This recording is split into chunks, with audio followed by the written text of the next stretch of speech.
Assalamualaikum warahmatullahi wabarakatuh dan selamat datang ke channel saya. Jangan lupa untuk klik butang di bawah untuk subscribe dan juga like page ini. Terima kasih.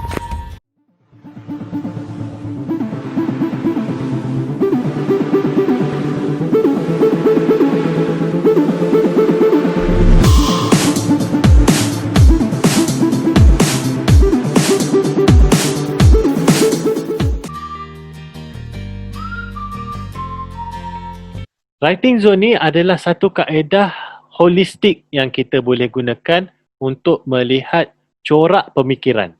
Okay. Zone ni biasanya kita akan tengok pada corak pemikiran dia macam mana. Apa yang dia fikir pada diri dia sendiri dalam dia menempatkan diri dia dalam masyarakat. Ini adalah writing zone. Okay. Jadi pada selai kertas, apa yang saya kongsikan di sini adalah pada selai kertas. Saya akan letak semua sekali kat sini dulu sebelum saya bincangkan satu persatu. Okey. Untuk di sini, bahagian kiri kertas adalah bahagian kiri kita. Bahagian kanan kertas adalah bahagian kanan kita. Jadi, kertas ni yang kita tengok ni adalah seolah-olah kita betul-betul sedang membaca dan sedang membuat analisa. Okey. Jadi, kalau bahagian kiri ni, dia kebanyakannya melibatkan tentang diri dia sendiri. Diri dia sendiri, tentang dia punya sejarah asal-usul keluarga dia, tentang dia punya sikap dia yang lebih menyendiri, dan biasanya orang yang banyak ke arah kiri ni dia banyak melibatkan masa-masa lepas.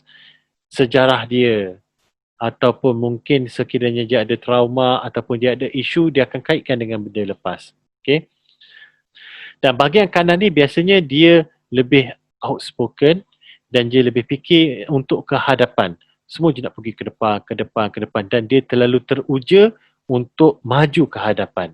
Okay. Ini adalah orang yang fikirkan masa hadapan. Dan zone, yang ni sama ada zone atas, tengah, bawah. Ni sama ada pada kertas dan juga pada setiap huruf yang ditulis, dua-dua ni diterima pakai. Okay. Untuk atas ni, okey, khayalan, pemikiran dan juga sebenarnya keagamaan, maksud saya kalau dalam bahasa Inggeris dipanggil spiritual prinsip. Ya, dia punya prinsip dia. Okey. Dan kalau dalam bahasa Inggeris dia panggil spiritual dia. Dia punya tahap emosi dia, dia punya tahap pemikiran dia ke situ. Okey, itu yang dia cuba ditengahkan. Pasal bila zon atas ni dia benda yang berkaitan dengan otak kita. Okay. Jadi tak ada kena-mengena dengan keagamaan yang maksud saya keagamaan yang kita punya akidah kita. Okay? Boleh faham ya? Zon tengah adalah masa sekarang, pada masa dan ketika dia sedang berkomunikasi dan dia punya perangai dia punya attitude dia pada masa itu. Okay? Jadi kalau dia banyak sangat memanipulasi pada zon tengah tu, dia ni biasanya duk fikir pasal diri dia, dia nak betulkan diri dia, dia risau, ego dia pun ada di situ. Kita boleh tengok di situ cara dia punya komunikasi dia macam mana. Okay? Jadi itu kita akan tengok pada zon tengah. Dan zon bawah ini kita tengok pada dia punya materialistik dan juga seksual.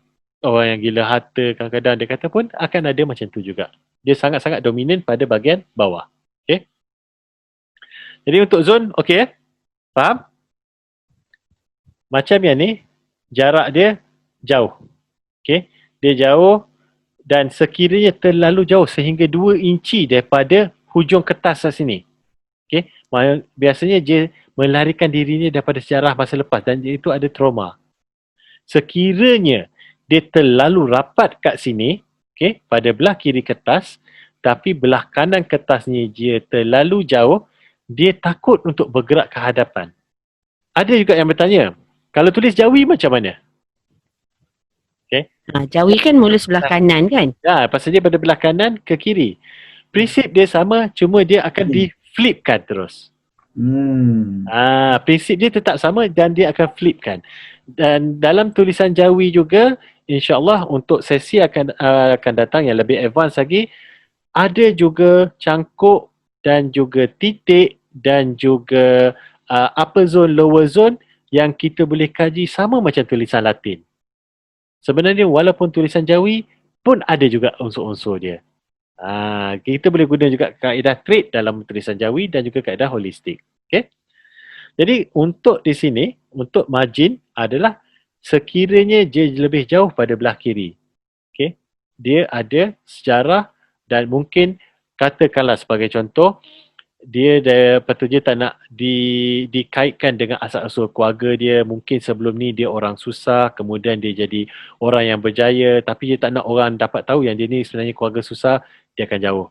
Okay, macam contoh tadi pun kita dah nampak live cerita yang bukan dia, tapi bukan Cik Lin, diri dia yang sebenar, tapi dia kena tulis pun dia akan lari daripada kiri dia akan ke tengah sikit berbanding dengan dua perenggan tadi. Dan saya rasa Puan Mimi pun bila dia senyum je macam ya juga kan. Tu tengok Puan Mimi tadi dia tengok tulisan dia senyum, tengok tulisan dia senyum. Okey, jadi nampak ini adalah bukan karakter dia macam cuba disassociate, larikan diri. Okey, Macam itu, tulisan saya yang sebelah kiri tu mula-mula dia okey lagi. Lama-lama dia makin ke dalam. makin dalam dah. Nak yang sangat dalam tu bila bukan ciri Puan Mimi sendiri. Yes. Jadi bukan ciri saya. bukan ciri. Jadi kita akan lari. Jadi nampak dah kat situ. Okay. Subconsciously Puan Mimi pun tak kawal benda tu kan. Bukan sengaja. Tapi benda tu memang ada. Itu yang menariknya tulisan tangan. Okay. Next is pada belah kanan pula kertas. Margin belah kanan. Okay. Biasanya kalau orang yang dia jauh pada belah kanan ni ialah dia tidak yakin dengan diri sendiri. Dia takut tentang masa depan dan juga dia takut bila orang berkata-kata tentang dia. Nanti kan kalau orang cakap gini-gini apa dia lah. Katakan sebagai contoh. Saya sebagai contoh. Hari ni saya ada sesi perkongsian. Saya nak pakai t-shirt ni. T-shirt ni round neck. Nanti kan orang kata apa tak professional round neck apa semua. Orang biasa pakai yang bercollar tapi pakai round neck nanti. Jadi saya selalu concern. Nanti kan orang kata apa pula nanti rasa tak sedap pula. Jadi orang ni biasanya dia tak ada keyakinan dengan diri dia sendiri. Berbeza sekiranya tulisan dia bila margin ni dia masuk betul-betul sampailah ke belah kanan ni, sampai kadang-kadang tu tak cukup, kadang-kadang ternaik ke atas, kadang-kadang terturun ke bawah. Orang macam ni biasanya panggil orang busybody. Dia sibuk sangat dengan hal orang. Begitu dia sebaliknya. Ya. Dia ukuran dia 2 inci juga ke? Yang ni tak ada. Tak ada. Yang untuk yang sebelum ni, yang ukuran 2 inci, pasal yang kita, previous. Yang ni kita nak fokuskan pada sejarah trauma. Mungkin dia ada sejarah hitam. Benda ni memang expertise dia Mr. K kita lah kan. Mana yang ada sejarah hitam dalam hidup, mungkin pernah dilakukan benda yang tak sepatutnya oleh orang yang dia percaya apa semua tu. Jadi ini akan ada nampak. Dia sangat-sangat ekstrim. Jauh sangat daripada. Sekiranya macam contoh dia tak pakai yang ni kertas A4 kosong. Kalau sekiranya macam kertas yang ada line dah siap kan, tulisan dia dah memang ada line dia dan sebagainya.